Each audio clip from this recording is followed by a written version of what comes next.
आज तमाम न्यूज़ चैनलों पर नीट परीक्षा में धांधली।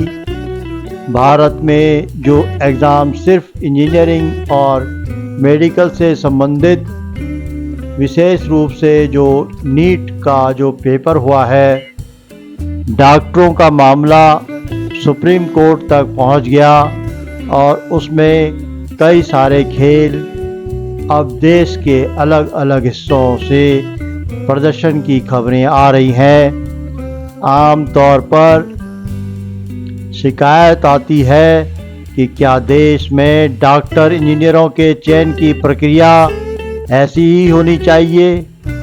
यह जो कोचिंग माफिया हैं, इसके खेल पर कभी कोई नियंत्रण हो पाएगा या नहीं? डॉक्टर पैदा करेगा या शैतान बनाएगा?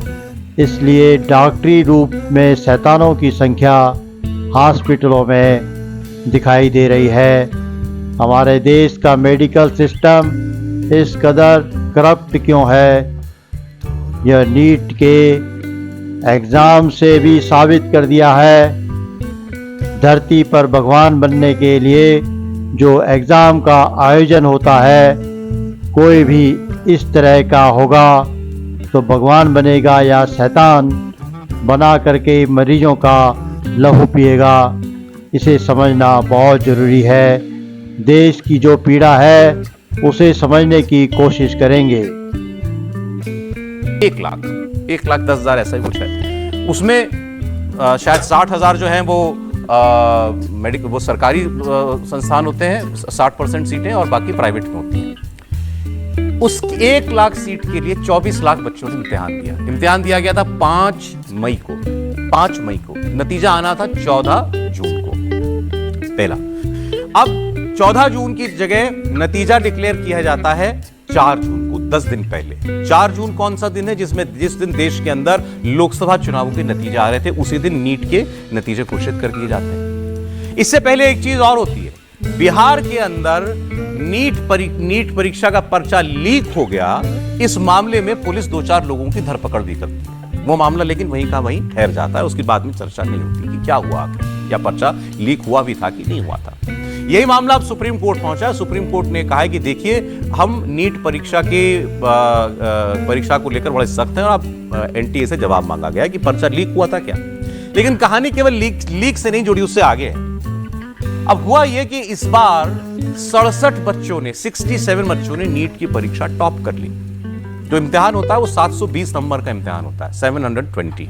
इन 67 बच्चों को 720 के 720 नंबर आए। तो पूछा गया कि भाई 67 बच्चे कैसे टॉप कर सकते हैं, क्योंकि पीछे इससे पहले के इम्तिहानों में 2 बच्चे, 3 बच्चे, 4 बच्चे टॉप करते थे। इस बार 67 बच्चों ने टॉप कर लिया।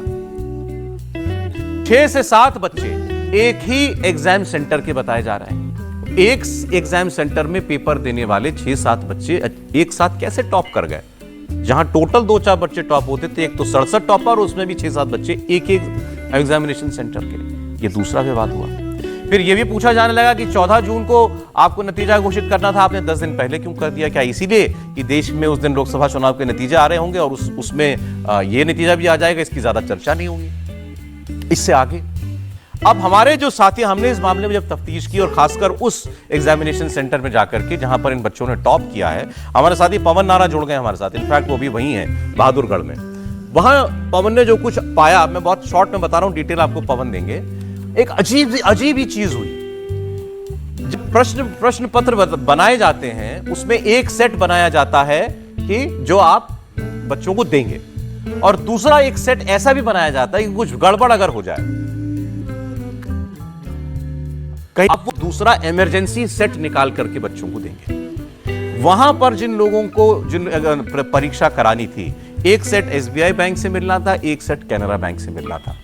उन्होंने दोनों सेट ले लिए और पहले दोनों सेट बांट दिए।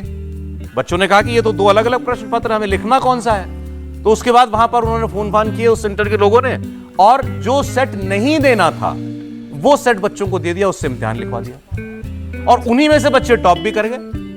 तो अब यह प्रश्न खड़ा हो रहा है कि एक तो उन बच्चों ने उस क्वेश्चन पेपर का जवाब दिया जो क्वेश्चन पेपर वैलिड ही नहीं था। बाकी देश भर में लाखों बच्चों ने उस क्वेश्चन पेपर पर टॉपर भी निकल आया, तो आखिर ये कैसे हुआ? अच्छा, टॉपर वाली बात पर सफाई जो आई है एनटीए की तरफ से, उन्होंने कहा कि इस बार बहुत सारे बच्चों को हमने ग्रेस मार्क्स दिए, लगभग 1500 बच्चों को ग्रेस मार्क्स दिए गए हैं। ग्रेस मार्क्स नीट के इम्तिहान में केवल एक वजह से दिए जाते हैं कि अगर आपके पास समय कम पड़ रहा हो, कोई बच्चा लेट आया है, किसी एग्जाम सेंटर में क्वेश्चन पेपर लेट बटा है, कोई और ऐसी बात हो गई हो, अगर बच्चे को कॉपी लिखने में समय कम मिला है, केवल इस एक आधार पर ग्रेस मार्क दिया जाता है। 24 लाख में से 1500 बच्चों को ग्रेस मार्क दिया गया। पूछा जा रहा है ग्रेस मार्क क्यों दिया गया? इतने बच्चों को पहली बार ग्रेस मार्क मिला है, और फिर वही कहानी कि इतने बच्चों ने टॉप कर लिया। तो ये लब्बो लुबाब है नीट के इस सारी विवाद का। इस पर हम लोग पवन के पास जाऊंगा, कुछ प्रॉब्लम है, उनके फोन कनेक्ट नहीं हो रहा है। अरे आ गए पवन, आ गए। तो पवन, मैंने जितना मेरी समझ में था इस खबर के बारे में मैंने बताया। अब आप बताइए कि जहां आप खड़े हैं वहां क्या विवाद है और आपने क्या पाया? बिल्कुल, जिस हरदयाल पब्लिक स्कूल के सामने मैं खड़ा हूं, इसमें सबसे बड़ा सवाल यह था कि एक ही स्कूल के 6 बच्चे टॉपर और 2 पीछे कैसे। तो 3 बातें जो प्रमुख तौर पर सामने निकल कर आई हैं कि यहां पर 6 बच्चों का सेंटर था, वो स्कूल के बच्चे नहीं हैं, वो एक साथ एक कमरे में नहीं बैठे थे, अलग अलग बैठे हैं। तो कुल मिलाकर कोई बड़े मास लेवल पर धांधली हुई वो नजर नहीं आती, लेकिन धांधली या गलती एनटीए की तरफ से नजर आ रही है, जो स्पष्ट है। इस स्कूल ने 504 बच्चों के लिए कैनरा बैंक और एसबीआई बैंक से 4 बॉक्स रिसीव किए और 1008 क्वेश्चन पेपर मिल गए। चूंकि पेपर के लिए जैमर लगा था, फोन पे संपर्क नहीं हो पा रहा था, तो स्कूल ने एनटीए के एग्जाम कोऑर्डिनेटर से पूछा, भाई हम करें क्या? तो उनसे कहा गया कि आप जो प्रश्न पत्र बटा है वो करने दीजिए। स्कूल की तरफ से कहा गया कि आधा घंटा हो चुका है, तो ऐसा है कि हम ये कर सकते हैं कि जो सही प्रश्न पत्र हो उसको दे दें और बाद में वक्त बढ़ा दें। तो एनटीए की तरफ से कहा गया नहीं, जो आपका प्रश्न पत्र मिला है, जो बांटा गया है, वही होने दो और हम देख लेंगे।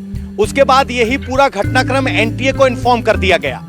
स्कूल की तरफ से स्पष्ट कहा गया है कि किसी भी तरीके का टाइम लैप्स नहीं है, वक्त बर्बाद नहीं हुआ है। तो ऐसे में सवाल उठता है कि एनटीए ने ये ग्रेस मार्क्स किस आधार पर दे दिए। बहुत सी अफवाह ये उड़ी है कि 7 बच्चे या 8 बच्चे एक कमरे में बैठे थे।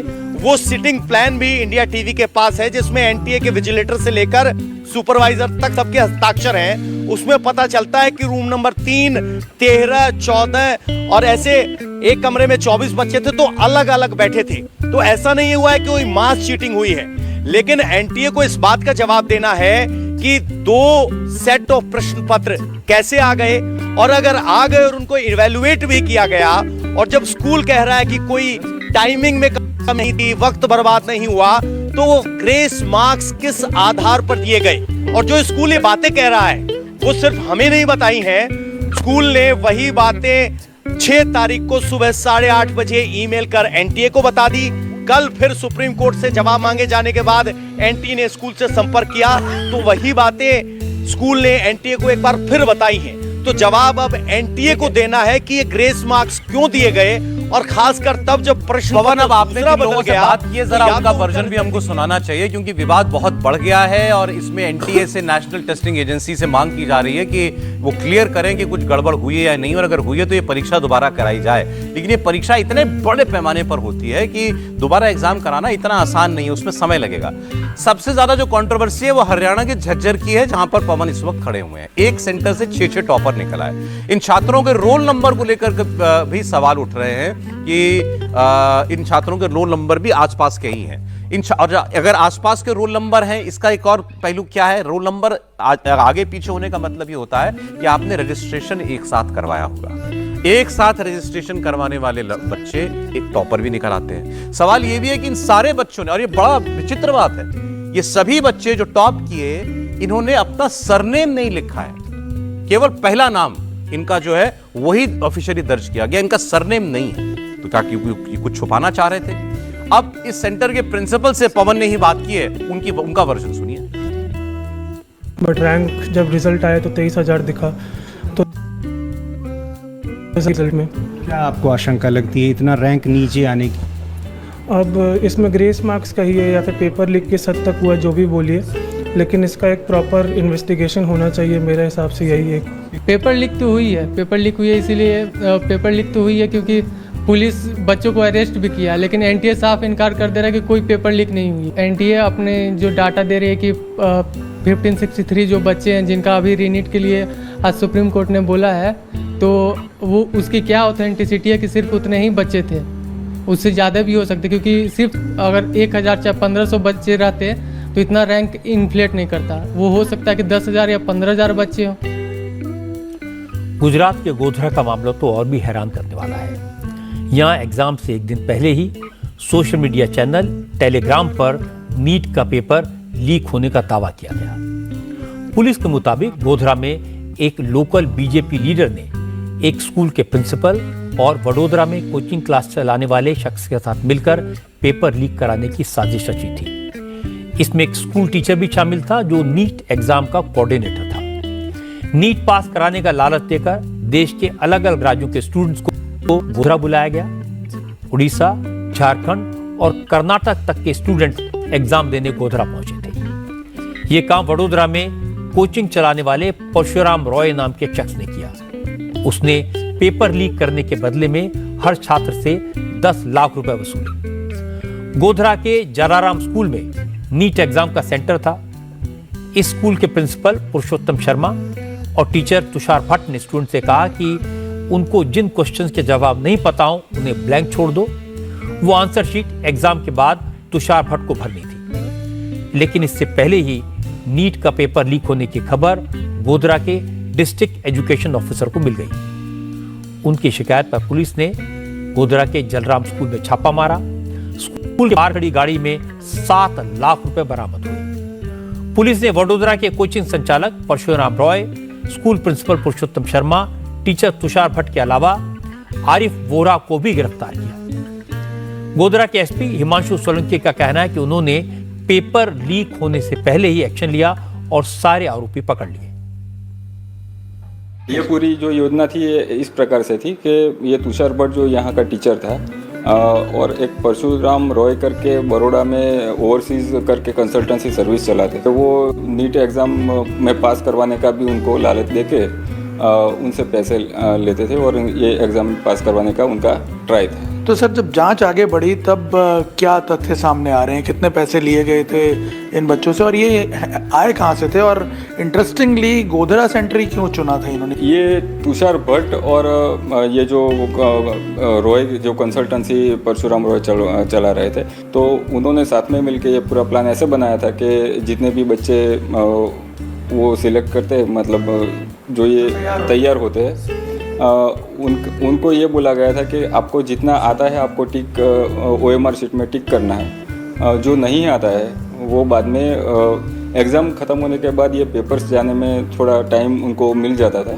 उस टाइम पे ये खुद टिक करने वाले थे और बाद में इसको पैक करके और सील करके भेजने का उनका प्लान था।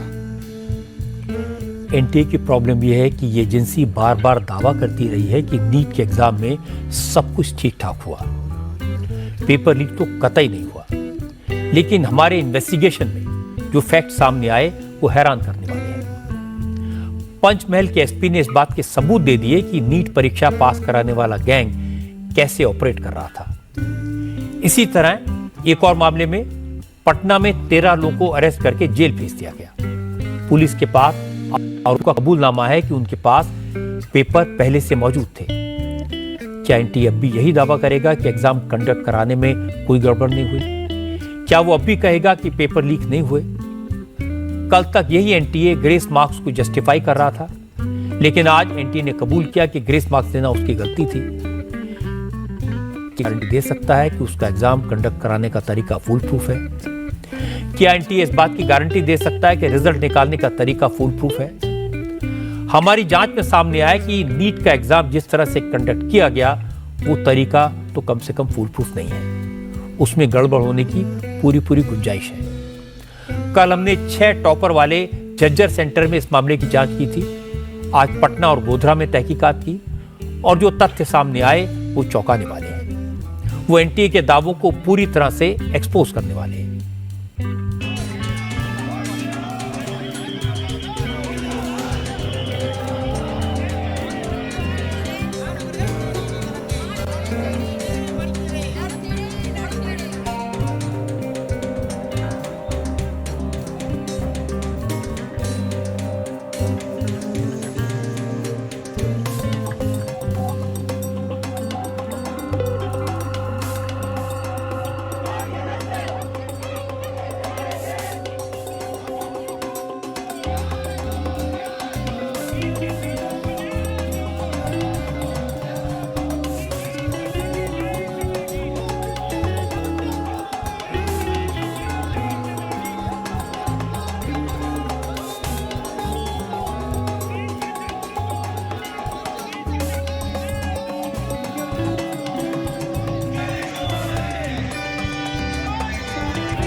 एक जो प्रोपोर्शन एक इशू आ रहा था कि ये कुछ कैंडिडेट्स जो करीब पूरे जो हमने 4750 सेंटर पे 24 लाख लोगों के लिए कराया था, उसमें 6 सेंटर्स से करीब 1600 बच्चों का इशू आ रहा था कि इनके जो है मार्क्स, और उसमें पर्टिकुलरली एक सेंटर के बच्चों के मार्क्स ज़्यादा बढ़ गए हैं।